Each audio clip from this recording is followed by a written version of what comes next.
ಅದಕ್ಕೆ ಆ ಹುಡುಗ ತಂದೆ ಹತ್ತಿರ ಹೋಗಿ ಮಾತನಾಡ್ತಾನೆ. ಅವನಿಗೆ ಒಂದಿಚ್ಛೆ, ಅವ ಏನು ಮಾಡಬೇಕಂತಾನಂದರೆ ಉಳಿಸಬೇಕು, ನಮ್ಮ ತಂದೆಯನ್ನು ಕಾಪಾಡಬೇಕು, ನಮ್ಮ ತಂದೆ ದಾರಿ ಬಿಡಬಾರದು, ಅವನಿಗೆ ಒಳ್ಳೆಯದಾಗಬೇಕು, ಜೀವನದಲ್ಲೇ ಆನಂದವಾಗಿ ನಮ್ಮ ತಂದೆ ಬಾಳಬೇಕು, ಆತನ ಬದುಕೆಲ್ಲ ಸುಂದರವಾಗಬೇಕು, ಆತನ ಹೆಸರು ಜನಜನಿತ ಆಗಬೇಕು, ಜನ ಅವನನ್ನು ಆದರಿಸಬೇಕು, ಹಂಗೇನ್ರೆ ಮಾಡಬೇಕು ಅಂತ ತಲೆಯಾಗ ಬಂತು ಹುಡುಗನಿಗೆ. ಆದರೆ ತಂದೆ ಹಂಗೆ ಕೇಳೋ ಹಂತದಲ್ಲಿ ಇರುವುದಿಲ್ಲ. ಯಾಕೆಂದರೆ ಬಹಳ ವಿಚಾರ ಮಾಡಿಯೇ ಈ ದನ ತಂದಾನ. ಕೆಲಸಕ್ಕೆ ಬರದ ಆಕಳುಗಳನ್ನು ತಂದಿನ ದಾನ ಕೊಡಾಕ ನಿಂತಾನೆ. ಹುಡುಗನ ಮಾತು ಕೇಳೋದು ಭಾಳ ಕಷ್ಟದ್ದೇ. ಇದು ಅವನಿಗೆ ಗೊತ್ತದ ನಚಿಕೇತಗ. ಅದಕ್ಕೆ ಅವನಿಗೆ ಉಪದೇಶ ಮಾಡಲಿಕ್ಕೆ ಹೋಗಲಿಲ್ಲ, ಅವೊಂದು ಉಪಾಯ ಕಂಡಿಡ್ದ. ಅವಾಗ ಕೇಳ್ತಾನೆ ತಂದೆಗೆ, ನೋಡಪ್ಪ, ನಿನ್ನ ನಿಜವಾದ ಸಂಪತ್ತು ಯಾವುದು? ಈ ವಿಶ್ವಜಿತ್ ಯಾಗದಲ್ಲಿ ಏನನ್ನ ಕೊಡಬೇಕಾಗ್ತದೆ? ಯಾವುದು ನಿನ್ನ ಸಂಪತ್ತೋ ಅದನ್ನು ಕೊಡಬೇಕಾಗ್ತದೆ. ತಂದೆಗೆ ಬಹಳ ಸಂತೋಷ ಆಯಿತು, ಮಗ ಎಷ್ಟು ತಿಳ್ಕೊಂಡಾನಲ್ಲ. ಆ ಬಳಿಕ ಮಗ ನಚಿಕೇತ ಮುಂದಿನ ಪ್ರಶ್ನೆ ಕೇಳ್ದ, ಹೇಳು, ನಿನಗೆ ಅತ್ಯಂತ ಪ್ರಿಯವಾದ ವಸ್ತುವೇ ಸಂಪತ್ತಾದ ಬಳಿಕ ನಿನಗೆ ಅತ್ಯಂತ ಪ್ರಿಯವಾದದ್ದು ಯಾವುದು ಹೇಳು ಅಂದ. ಅವಾಗ ತಂದೆ ಮುಗುಳನಕ್ಕ. ಅವಾಗ ನಚಿಕೇತ ಹೇಳ್ತಾನ, ನಾನೇ ಅಲ್ಲೇನು ಅಂದ. ನಿನಗೆ ಅತ್ಯಂತ ಪ್ರಿಯವಾದವ ನಾನೇ, ನಿನ್ನ ಸಂಪತ್ತು ನಾನು. ಯಾವುದು ನಮಗೆ ಪ್ರಿಯವೋ ಅದೇ ಸಂಪತ್ತ. ಯಾವುದು ನಮಗೆ ಪ್ರಿಯವಲ್ಲ ಅದು ಏನಿದ್ದರೂ ನಮಗೆ ಸಂಪತ್ತಲ್ಲ. ನಿನಗೆ ನಾನು ಅತ್ಯಂತ ಪ್ರಿಯನಾಗಿರೋದರಿಂದ ನಿನ್ನ ನಿಜವಾದ ಸಂಪತ್ತ, the real wealth of you ನಾನೇ. ನಿಜವಾದ ಸಂಪತ್ತೇ ನಾನು. ಈಗ ಸತಿಗೆ ಪತಿ ಸಂಪತ್ತು, ಪತಿಗೆ ಸತಿ ಸಂಪತ್ತು, ಇಬ್ಬರಿಗೆ ಮಕ್ಕಳ ಸಂಪತ್ತು ಅಲ್ಲವೇನು? ಎಲ್ಲ ಇರೋದು ಅಲ್ಲೇ. ಸಂಪತ್ತು ಯಾವುದನ್ನು ಬಹಳ ಪ್ರೀತಿಸ್ತೇವೆ ಅದೇ ಸಂಪತ್ತು. ಜಗತ್ತನ್ನು ಪ್ರೀತಿಸ್ತಿದ್ರೆ ಜಗತ್ತೇ ಸಂಪತ್ತು, ದೇವನನ್ನು ಪ್ರೀತಿಸಿದರೆ ದೇವನೇ ಸಂಪತ್ತು. ಯಾವುದನ್ನು ಪ್ರೀತಿಸ್ತೇವೆ ಅದು ಸಂಪತ್ತು. ಸಂಪತ್ತು ಸಂಪತ್ತಲ್ಲ, ಪ್ರಿಯವಾದದ್ದು ಸಂಪತ್ತು. ನಿಜವಾದ ಸಂಪತ್ತ ಅದು. ಇದೇನ ಬೇರೆ ಸಂಪತ್ತದಲ್ಲ, ಅದು ಹೊರಗಿನ ಸಂಪತ್ತ. ಅದು ನಿಜವಾದ ಸಂಪತ್ತಲ್ಲ.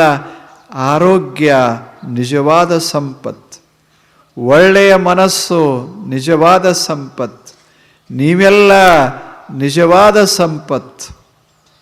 ಅಂಥ ಸಂಪತ್ತು ಯಾವುದು ನಿಂದು ಅಂತ ಕೇಳ್ದ. ತಂದೆ ಮುಗುಳುನಕ್ಕ, ಹೇಳೋ ಅವಶ್ಯಕತೆ ಇರಲಿಲ್ಲ. ನಚಿಕೇತ ಅಂದ, ನಾನೇ ನಿನ್ನ ಸಂಪತ್ತು. ತಂದೆಗೆ ಬಹಳ ಸಂತೋಷ ಆಯಿತು. ಆ ಬಳಿಕ ಮುಂದೆ ಹುಡುಗ ಕೇಳ್ತಾನೆ, ಹೇಳು, ಸಂಪತ್ತನ್ನು ಕೊಡೋದೇ, ನಿಜವಾದ ಸಂಪತ್ತನ್ನು ಕೊಡೋದೇ ಈ ಯಾಗದ ಉದ್ದೇಶ, ನಿನ್ನ ಉದ್ದೇಶ. ಆದ್ದರಿಂದ ನನ್ನನ್ನು ಯಾರಿಗೆ ಕೊಡ್ತೀ ಅಂದ. ಆಕಳದು ಬಿಟ್ಟ, ನಾನು ಸಂಪತ್ತಿರೋದರಿಂದ ಸಂಪತ್ತನ್ನು ಕೊಡಬೇಕು ಅಂತ ಯಜ್ಞ ಮಾಡ್ತಾ ಇದೆಯಲ್ಲ, ನನ್ನ ಯಾರಿಗೆ ಕೊಡ್ತೀ ಅಂದ. ಈ ಹುಡುಗನ ಪ್ರಶ್ನೆ ಬಹಳ ತೀಕ್ಷ್ಣವಾಗಿತ್ತು.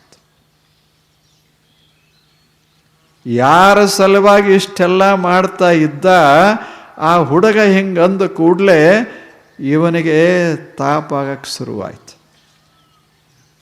ಉದ್ದಾಲಕ ಸಿಟ್ಟಿಗೆ ಹೇಳೋದು ಬಹಳ ತೀವ್ರ ಅಂತ ಪ್ರಚಾರದಾಗಿದ್ದ. ತತ್ಕ್ಷಣ ಕ್ರೋಧ ಬರ್ತಿತ್ತ ಅವನಿಗೆ. ಯಜ್ಞ ಮಾಡಾಗೂ ಸಹಿತ ಎಲ್ಲ ಋತ್ವಿಜರು ಅವನಿಗೆ ಹೇಳಿದ್ರು, ನೋಡು ಸಿಟ್ಟಿಗೆ ಎದ್ದಿ ಅಂದರೆ ಈ ಯಜ್ಞ ವಿಫಲ ಆಗ್ತದ ಅಂತ ಹೇಳಿದ್ರು, ಪ್ರತಿಜ್ಞಾ ಮಾಡಿಸಿಕೊಂಡಿದ್ರು. ಆದರೆ ಸಿಟ್ಟು ಹಂಗೆ ಸುಲಭವಾಗಿ ಬರೋದಲ್ಲ, ಅದು ಕೈಗೆ ಸಿಗೋದಲ್ಲ.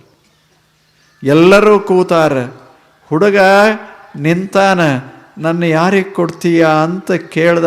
ಒಂದು ಸಲ ಅವ ಉಪೇಕ್ಷಾ ಮಾಡಿದ ತಂದೆ. ಎರಡನೇ ಸಲ ಮತ್ತೆ ಕೇಳ್ದ, ಕಸ್ಮೈ ಮಾಂ ದಾಸ್ಯಸೀತಿ, ನನ್ನನ್ನು ಯಾರಿಗೆ ಕೊಡ್ತೀಯ ಅಂತ ಮತ್ತೆ ಕೇಳಿದ. ಇವಾಗ ಸಿಟ್ಟು ಏರಾಕ್ ಶುರುವಾಗಿತ್ತು.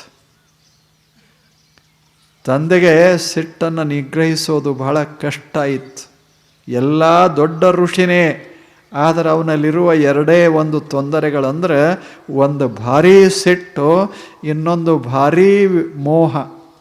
ಎರಡಿದ್ದು.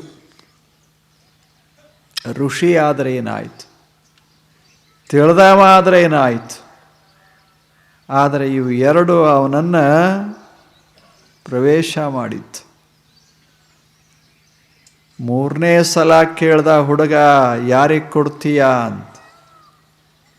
ಇಷ್ಟೆಲ್ಲ ಅದಲ್ಲ, ಇದರ ಮಧ್ಯದಲ್ಲಿ, ಎಲ್ಲರ ಮಧ್ಯದಲ್ಲಿ ಕೇಳೋದು ಒಂಥರ ಅಪಮಾನ ಆದಂಗಾಯ್ತು.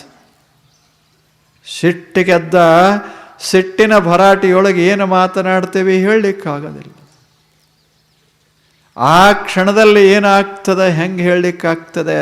ಸಹಜ ಕೂತಾಗ, ಸಮಾಧಾನ ಇದ್ದಾಗ ಚಲೋ ವಿಚಾರಗಳು ಬರ್ತಾವ, ಚಲೋ ಮಾತುಗಳು ಬರ್ತಾವ. ಎಂಥವ್ರ ಇರೋಲ್ರಕ್ಕೆ ಸಿಟ್ಟು ಬಂತು ಅಂದ್ರೆ ಮಾತು ತಪ್ತದೆ. ಯಾವ ಮಾತುಗಳು ಹೊರಗೆ ಬರಬಾರದೋ ಅಂಥವೆಲ್ಲ ಬಂದು ಹೋಗಿಬಿಡ್ತು. ಯಾಕೆ? ಅವಾಗ ನಾವು ಸ್ವತಂತ್ರ ಇರೋದಿಲ್ಲ, ಸಿಟ್ಟಿನ ಅಧೀನ ಆಗಿರ್ತೇವೆ. ಅದೇ ಎಲ್ಲವನ್ನ ಕೆಡಿಸೋದು. ಇಲ್ಲಿ ನಡೆದದ್ದು ಅದೇ.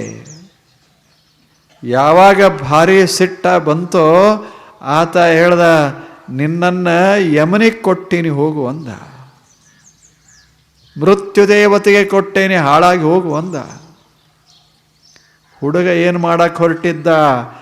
ತಂದೆಯನ್ನು ಉಳಿಸಕ್ಕೆ ಹೊರಟಿದ್ದ, ತಂದೆಗೆ ಹಿತ ಬಯಸಿದ್ದ. ತಂದೆ ಯಜ್ಞ ಯಶಸ್ವಿಯಾಗಬೇಕು, ನಮ್ಮ ತಂದೆಯನ್ನು ಜಗತ್ತೆಲ್ಲ ಗೌರವಿಸಬೇಕು, ಹಾಗಾಗಬೇಕಂತ ಇವ ಹೊರಟಿದ್ದ. ಅವ ಕೊಟ್ಟು ಬಿಟ್ಟಮ್ಮ, ನಿನ್ನನ್ನು ಯಮನಿಗೆ ಕೊಟ್ಟೀನಿ ಅಂತ. ಅವಾಗ ಅದು ಸಭಾ ಇತ್ತಲ್ಲ, ಸಭೆಯಲ್ಲಿ ವಿಶ್ವಜಿತ್ ಯಾಗ ಮಾಡುವಾಗ ಏನು ಮಾತನಾಡ್ತಾರ ಅದನ್ನು ಮಾಡಬೇಕಾಗ್ತದೆ. ಅದು ನೇಮ. ಎಲ್ಲ ಜನ ಕೂತಿದ್ರಲ್ಲ, ವಿದ್ವಾಂಸರು ಮತ್ತು ಸಜ್ಜನರೆಲ್ಲ ಕೂತಿದ್ರಲ್ಲ, ಎಲ್ಲ ಕಡೆ ಗಾಬರಿ ಆದ, ಭಯದ ವಾತಾವರಣ ನಿರ್ಮಾಣ ಆಯಿತು. ಎಂಥ ಚಲೋ ಹುಡುಗನ್ನ ಈ ಮನುಷ್ಯ ಮುಗಿಸಿಬಿಟ್ಟ.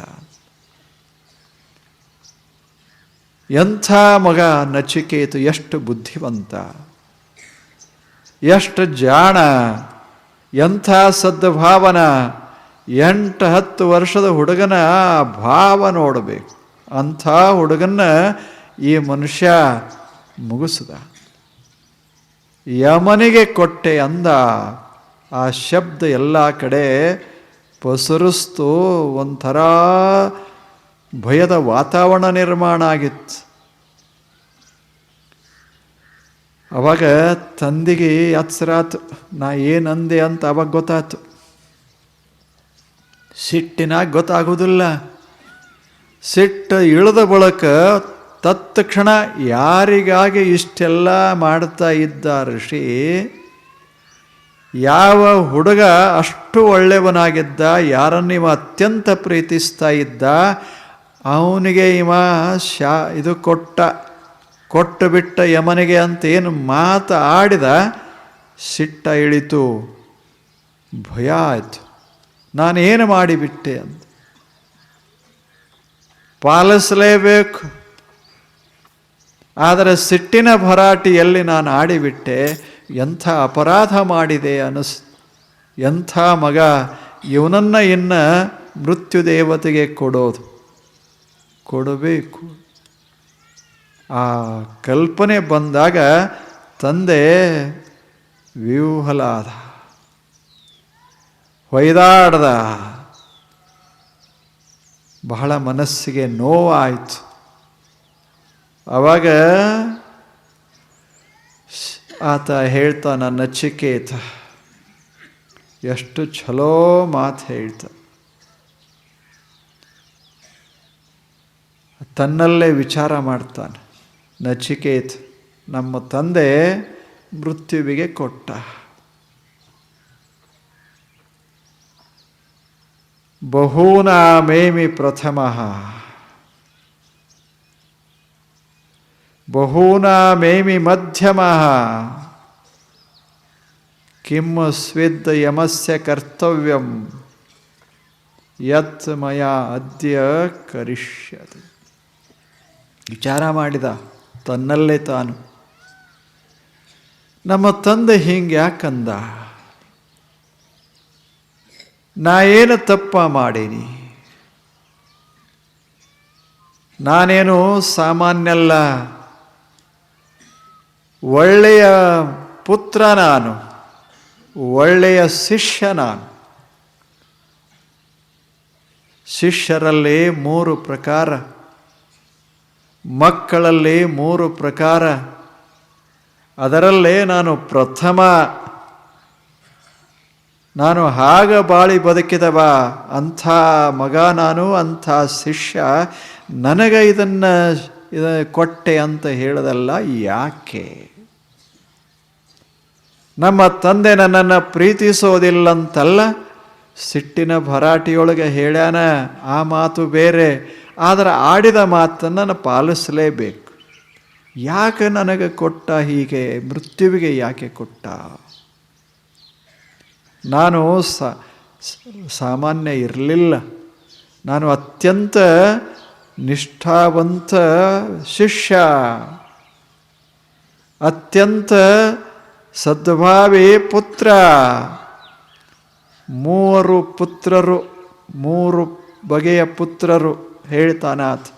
3 ಥರ ಪುತ್ರರು ಇರ್ತಾರೆ, ಮಕ್ಕಳು 3 ಥರ ಇರ್ತಾರೆ, ಶಿಷ್ಯರು 3 ಥರ ಇರ್ತಾರೆ. ಮೊದಲನೇ ಪುತ್ರ ಹೆಂಗಿರ್ತಾನಂದ್ರೆ, ಇನ್ನು ತಾಯಿ ತಂದೆಗಳು ಹೇಳೋಕ್ಕಿಂತ ಮುಂಚೆನೇ ಅವರು ಭಾವ ತಿಳ್ಕೊಂಡು ಕೆಲಸ ಮಾಡ್ತಾರೆ. ಇವರು ಮೊದಲನೇದವರು. ಭಾಳ ಜಾಣ ಪುತ್ರರು ಇವರು, ಜಾಣ ಶಿಷ್ಯ. ಸುಮ್ಮನೆ ಕಣ್ಣು ಸನ್ನೆ, ಕೈ ಸನ್ನೆ, ಅದರಿಂದ ಅರ್ಥ ಮಾಡ್ಕೋತಾರೆ, ಆ ರೀತಿ ಮಾಡೇ ಬಿಡ್ತಾರೆ. ಆ ತಾಯಿ ತಂದೆಗಳು ಹೇಳೋಕ್ಕಿಂತ ಮೊದಲೇ ಅವ್ರ ಇಚ್ಛೆಯನ್ನು ಅರಿತು ಕೆಲಸ ಮಾಡುವಂಥ ಮಕ್ಕಳದಾರಲ್ಲ, ಅವರು 1ನೇ ನಂಬರ್ ಮಕ್ಕಳು ಅಂದ. ನಚಿಕೇತ ವಿಚಾರ ಮಾಡ್ತಾ ಇದ್ದಾನೆ. ಹುಡುಗ ತನ್ನಲ್ಲೇ ತಾನು ವಿಚಾರ ಮಾಡ್ತಾನೆ. 2ನೇ ನಂಬರ್ ಅಂದರೆ ಭಾವ ಗೊತ್ತಾಗುವುದಿಲ್ಲ. ಅವರ ಆಜ್ಞಾ ಮಾಡಿದಾಗ ಅದನ್ನು ಪಾಲಿಸೇ ಬಿಡ್ತಾನೆ. ಅವ 2ನೇ ನಂಬರ್. ಆಜ್ಞೆ ಮಾಡೋಕ್ಕಿಂತ ಮೊದಲೇ ಅವರು ಭಾವ ತಿಳ್ಕೊಂಡು ಕೆಲಸ ಮಾಡವ 1ನೇ ನಂಬರ್. 2ನೇ ನಂಬರ್ ತಾಯಿ ತಂದೆಗಳು ಹೇಳ್ತಾರೆ, ಗುರುಗಳು ಹೇಳ್ತಾರೆ. ಅವಾಗ ಶಿಷ್ಯ ಅಥವಾ ಪುತ್ರ ಕೇಳ್ತಾನೆ, ಅದು ಪಾಲಿಸ್ತಾನೆ. ಆಜ್ಞಾಪಾಲಕ 2ನೇದವ. ಹೆಂಗೆ ಹೇಳ್ತಾರೆ ಹಂಗೆ ಮಾಡ್ತಾನೆ. ಆ ಬಳಿಕ 3ನೇದವ ಕೇಳ್ತಾನೆ, ಅಷ್ಟೇ ಮಾಡೋದೇ ಇಲ್ಲ. ಇವು 3ನೇ ಮಗ ಆಯಿತು ಶಿಷ್ಯ. ಹೀಗೆ 3 ಜನ ಮಕ್ಕಳು, 3 ಥರದ ಮಕ್ಕಳಿರ್ತಾರೆ. ನಾ ಅಂತೂ ಕೊನೆಯವ ಅಲ್ಲ. ನಾನು ಎಂದೂ ಅವರಿಗೆ ವಿರೋಧವಾಗಿ ಹೋಗಿಲ್ಲ. ಅವರ ಆಜ್ಞೆಯನ್ನು 1 ದಿವಸ ನಾನು ಮುರಿದಿಲ್ಲ. ನಾನು ಕೊನೆಯವಂತೂ ಅಲ್ಲ. ಆ ಬಳಿಕ ನಾನು 2ನೇದವ ಆಗೇನಿ. ಅವರೆಲ್ಲ ಆಜ್ಞೆಗಳನ್ನು ಪೂರೈಸೇನೆ. ಅಷ್ಟೇ ಅಲ್ಲ, ಪ್ರಥಮ ಅವರು ಭಾವ ತಿಳ್ಕೊಂಡು ನಾನು ಕೆಲಸ ಮಾಡಿದೆ. ಆದ್ದರಿಂದ ನಾನು ಆದರ್ಶ ಪುತ್ರನೇ, ಆದರ್ಶ ಶಿಷ್ಯನೇ, ಇಷ್ಟು ನಾನು ಚೆನ್ನಾಗಿರುವಾಗ ನನ್ನನ್ನು ಮೃತ್ಯುವಿಗೆ ಯಾಕೆ ಕೊಟ್ಟ? ಮೃತ್ಯುವಿಗೆ ಕೊಡೋದಂದರೆ ಇನ್ನು ತಿರುಗಿ ಬರೋದಲ್ಲ, ಹೋಗಿಬಿಡೋದು. ಮೃತ್ಯುವಿಗೆ ನನ್ನನ್ನು ಯಾಕೆ ಕೊಟ್ಟ? ಬಹೂನಾಮೇಮಿ ಪ್ರಥಮಃ ಬಹೂನಾಮೇಮಿ ಮಧ್ಯಮಃ.